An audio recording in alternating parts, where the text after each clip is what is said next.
স্বাদের মুখে সুইসাইডের কথা শুনে থমকে গেলাম। মনে হচ্ছে কেউ যেন আমার বুকের ভিতর থেকে কলিজাটা বের করে নিচ্ছে। কী বলবো, কিছু ভাবতে পারছি না। সাথীকে বললাম কীভাবে কথার সাথে আমার বিয়ে হয়েছে। সাথীকে এটাও বললাম মেয়েটাকে কাবিনে 4 লক্ষ টাকা দিয়ে আগামী 6 মাসের মধ্যেই ডিভোর্স দিয়ে দেব বলে সাথীকে একটা পাপ্পি দিয়ে ফোনটা রেখে দিলাম। পিছনে তাকিয়ে দেখি পিচ্ছিটা আমার পিছনে দাঁড়ানো, চোখ থেকে অশ্রু গাল অবধি গড়িয়ে পড়ছে। আমি ফিরে তাকাতেই দৌড়ে বাথরুমের দরজা লক করে দিল। যাওয়ার আগে বলে গেল সে আর এই জীবন রাখবে না। আমি যাওয়ার আগে দরজাটা লক করে দিলাম। পিচ্ছিটা খুব ভয় হচ্ছে। দরজার কাছে গিয়ে বললাম, প্লিজ আমার পিচ্ছি বউ দরজাটা খোলো। আর অমন কথা বলবো না, খুব কষ্ট হচ্ছে। মনে মনে ভাবলাম মা বাবাকে ডাক দিই, পিচ্ছিটা যদি কিছু করে ফেলে। যখনই মাকে ডাক দেব তখনই পিচ্ছিটা দরজা খুলে বলল, কি বললাম? আমি তোমার পিচ্ছি বউ? তুমি কি করে ভাবলে আমি সুসাইড করব? আর ওই শাকচুনিটা তোমার সাথে ঘর করবে? আমি তোমার ছাড়বো না। তবে আমি সব শ্বশুরকে বলে দেব। বলবো তুমি এক শাকচুনিকে বলেছো যে তুমি তাকে বিয়ে করে আমাকে ডিভোর্স দিবে। আরে না, মজা করছি। আমার বউটা কত কিউট। মেয়েতে গুছিয়ে বলতে হয়। আমাকে তো ভাব দিচ্ছ। আমি বাবাকে ঠিকই বলে দেব। প্লিজ কথা বলো না। বলবো না, তবে একটা শর্ত আছে। কিসের শর্ত? আমাকে 5 মিনিট কিস করতে হবে। হোয়াট? কিস? না, লিপ কিস। সম্ভব না, প্লিজ পাগলামি করো না তুমি। কি করব?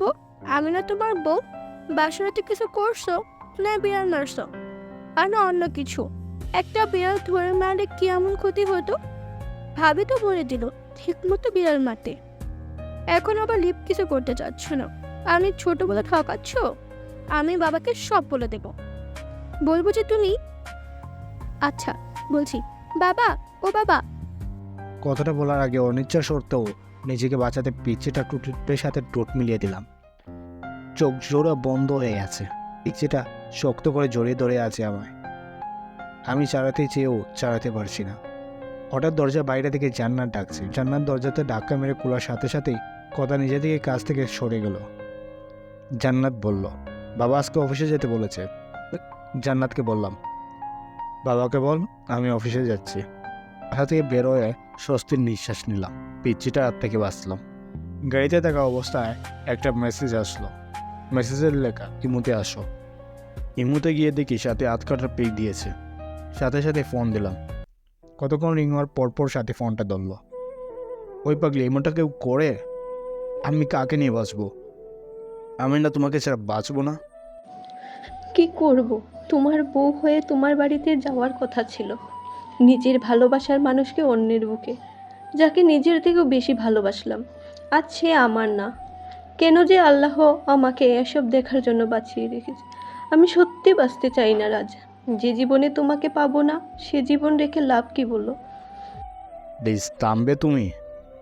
আজ বিকালে প্লিজ আমার সাথে পার্কে দেখা করো। আচ্ছা, 4টায় দেখা করব। এদিকে অফিসের কাজ শেষ করে 4টায় পার্কের দিকে রওনা দিলাম। পার্কে গিয়ে দেখি সাথী নীল শাড়ি পরে বসে আছে। সাথীর পাশে গিয়ে বসলাম। বাতাসের সাথে চুল থেকে মাতালাও আসছে। আমার বসা দেখে সাথী আমার দিকে চেয়ে কেঁদে দিল। সাথীর চোখ থেকে টুপ টুপ করে পানি পড়ছে। মনে হচ্ছে আমার হৃৎপিণ্ড রক্তক্ষরণ হচ্ছে। সাথীর কাজল কালো চোখ জোড়া চোখের পানিতে লেপটে যাচ্ছে। চোখগুলো ফুলে গেছে। আধা দিকে তাকিয়ে কলিজাটা কেঁপে উঠল। সাথে সাথে ব্যান্ডেজ দেখে বুঝতে বাকি রইল না এটা সাথে একটা পাগলামি। চোখ দিয়ে অনবরত পানি আসছে। কীভাবে বলবো 3 বছরের ভালোবাসা। এই তুমি কাঁদছো কেন? তুমি না আমার প্রাণ। আর কত কষ্ট দিবে জানো? যখন শুনেছি তোমার বিয়ে হয়ে গেছে মনে হয়েছে প্রাণটা কেউ বের করে নিচ্ছে। কত স্বপ্ন দেখেছিলাম তোমাকে নিয়ে, সব আজ শেষ। আমার একটু বুকে নিবে? সাথী বলতে দেরি হচ্ছে, পাগলামিটাকে শক্ত করে জড়িয়ে নিতে দেরি হয়নি। বুকটা কেমন করে ভিজা ভিজা লাগছে। পাগলিটা চোখের পানিতে গায়ে শার্টটা ভিজে যাচ্ছে। পাগলিটা এভাবে জড়িয়ে ধরে আছে, মনে হচ্ছে ছোট্ট বাচ্চা ভয় পেলে যেভাবে আঁকড়ে ধরে। সেভাবে জড়িয়ে আছে আমায়। এভাবে কিছুক্ষণ জড়িয়ে থাকার বললাম কি হলো, আর কতক্ষণ জড়িয়ে ধরে থাকবে আমায়? সবাই ফেলফেল করে তাকিয়ে আছে আমাদের দিকে। বলল, কি করব? তোমার বুকটাতেই যে আমার ঠাঁই। জানো রাজ, প্রতি রাতে স্বপ্ন দেখতাম তোমায় নিয়ে, কতটা ভালোবাসতাম তোমায়। কিন্তু আজ তুমি অনেক কাছে থেকেও অনেক দূরে। রাজ, আমার কপালে একটা চুমু দিবে? খুব কাছে পেতে ইচ্ছে করছে তোমায়, দাও না। কি করব? আবারও বুকে টেনে নিয়ে কপালে আলতো করে ভালোবাসার স্পর্শ এঁকে দিলাম। আচ্ছা রাজ, তুমি না বলেছ এই মেয়েকে ডিভোর্স দিবে? তাহলে আমার মাথা ছুঁয়ে কসম করো ওকে ডিভোর্স দিবে। যদি ডিভোর্স না দাও তাহলে আমার মরা মুখ দেখবে। সাথে কথাটা যেন কলেজাতে গিয়ে বাঁধলো। নিজের অজান্তে সাথীর মাথায় হাত রেখে ওয়াদা করলাম কথাকে ডিভোর্স দেব। কথাটা বলার সময় পিচ্ছিটার মুখ বারবার চোখে বেশি উঠছিল। এদিকে সাথীকে ওর বাসায় পৌঁছে দিয়ে ফোনটা বের করে দিকে 73টা মিস কল। ফোনে সাইলেন্ট ছিল, তে পারিনি। এদিকে সন্ধ্যায় বাসায় এসে দেখি কোথাও নেই। মা বলল ফ্রেশ হয়ে আসতে। ফ্রেশ হওয়ার জন্য যখনই বাথরুমে দরজা ধাক্কা দিচ্ছি তখনই একটা চিৎকার, ও মা গো ভূত! কথার দিকে তাকাতেই দেখি পিচ্ছিটা শাওয়ার নিচ্ছে, শরীরে কাপড় নেই। এক দূরে বাথরুম থেকে বের হয়ে সোজা রুমে গিয়ে বসলাম। রুমে গিয়ে বসে আছি। কিছুক্ষণ পর দেখি পিচ্ছিটা বেজে চলে আয়নার সামনে গিয়ে বসলো। এটা কোনো রকম শরীরে পেঁচিয়েছে। আমার শরীরটা রেগে ফাটছে। বাথরুমের ঘটনার কথা মনে করে তাই গিয়ে জিজ্ঞেস করলাম, ওই পিচ্ছি, বাথরুমের শাওয়ার নিলে দরজা লক করতে হয় জানো না তুমি? নিতে হয় তো। আমি তো জান্নাতকে বলেই দিয়েছি আমি দরজা বন্ধ করে শাওয়ার নিতে পারি না, ভয় হয়। আর ওকে পাহারা দিতে বলেছি যেন কেউ না আসে। মনে মনে বলছি, এই জন্যই তো টিবলি বোনটা ওয়াশরুমে যেতে দেখে মুচকে আসলো। পিচ্ছিটা যখন কাজল দিতে গিয়ে চোখের নিচে লেপটে ফেলেছে। যতটা না রাগ হচ্ছে তার চেয়ে বেশি হাসি পাচ্ছে। এই কুমড়া মুখ, হাসো কেন? আমি কি করব? কখনো কোনোদিন সাজেনি। কিন্তু তুমি আমাকে আদর করো না, ভালোবাসো না, তাই আমার লক্ষ্মী ননদিনীটা আমাকে এভাবে শাস্তি বলেছে। কিন্তু আমি তো কাজল দিতে পারি না। দিয়ে দাও না, সেই দিনের মতো করে শাড়িটা পরিয়ে দাও না। পিচ্ছিটা কথা শুনে খুব রাগ হচ্ছে। বাবা যে কি দেখে এই মেয়েটাকে আমার গাড়ে চাপিয়েছে। এই পিচ্ছি আর একবার শাড়ি এবং কাজল দিয়ে দেওয়ার কথা বললে ঘর থেকে বের করে দেব। পিচ্ছিটা কথাটা শুনে কান্না করে দিল। এসকে দিতে বলল, আমাকে তাড়িয়ে দিও না, তুমি তাড়িয়ে দিলে আমি কোথায় যাব? আমার তো তুমি ছাড়া কেউ নেই। রুম থেকে বের হয়ে গেলাম। মা খাবার বেড়ে দিল। যখনই খাবারের মুখ দিব তখনই বলল, রাজ বাবা, কথা মাটা খায়নি, কথা বলেছিল তুই আসলে খাবে। জানিস বাবা, মেয়েটাকে তো সারাদিন এত করে বলার পরেও কিচ্ছুটি মুখে দেয়নি। মেয়েটার মুখের দিকে তাকানো যায় না।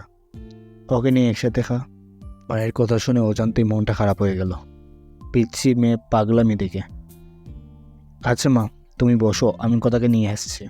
এদিকে রুমে গিয়ে দেখি পিচ্ছি মেয়েটা ড্রেসিং টেবিলে বসে এখনো কাঁদছে। কি কথা, তুমি খাওনি কেন? স্বামীকে ছাড়া স্ত্রী কি খায়? আচ্ছা চলো একসাথে খাবো। আরে আজকের পর খাবার সময় এলে খেয়ে নেবে, আমার জন্য অপেক্ষা করতে হবে না। না, আমি খাবো না।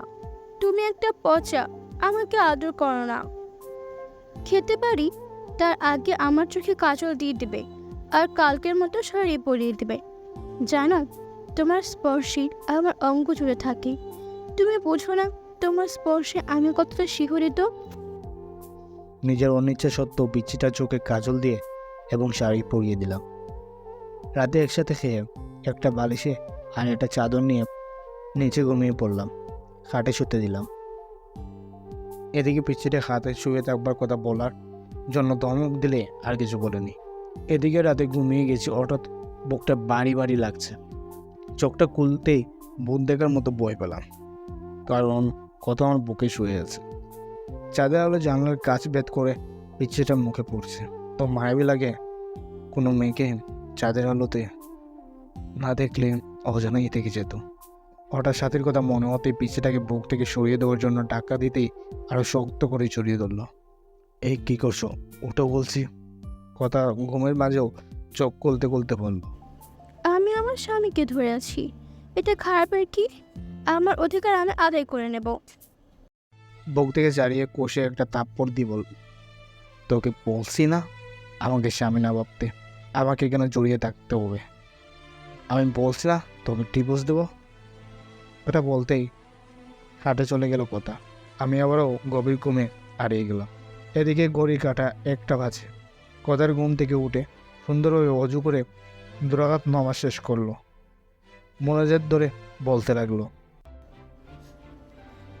সে পার্বতীকার, হে আমার আল্লাহ, তুমি তো সর্বশক্তিমান। তোমার হুকুম ছাড়া তো গাছের একটা পাতাও নড়ে না। তুমি ছাড়া তো আমার কষ্ট বোঝার মতো কেউ নেই। এই মধ্যরাতে পৃথিবীর সবাই যখন গভীর ঘুমে, তখন তোমার অভাগী বান্দিটা তোমার দরবারে 2 হাত তুলে ধরেছি। তুমি কি দেখো না আমি আমার স্বামীটাকে কত ভালোবাসি?